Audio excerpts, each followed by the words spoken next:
Sa number 3, estudyante nga nag-post ng isa ka peke nga announcement ginpaidalom sa disciplinary action. Nagapahanungdom ang syudad sa Bacolod sa publiko, ilabi na sa mga estudyante nga likawan ang pag-post sa social media sa mga fake news kag fake announcements.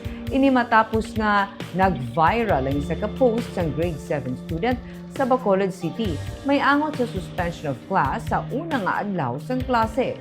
Nanari-sari ang komento ang naangkon sa nga nasambit nga estudyante.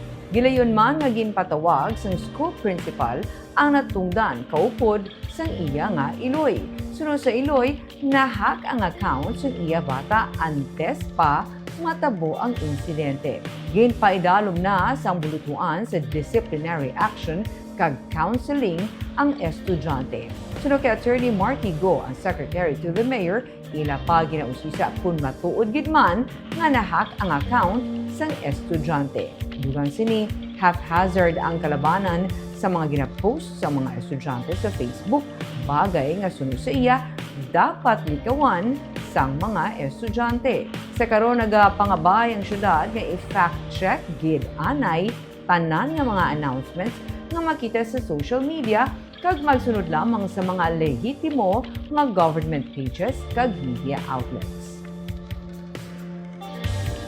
Now, ang sa mga estudyante naman, if tripping lang gid or if it's done as a prank or maybe a way to sabotage, no, sa aton nga city government, then nga pamatud-an naman naton nga pag laptato kahapon sang fake news gin patrace gid ni Mayor Greg dayon kung sinong responsible kag nadakpan gid dayon.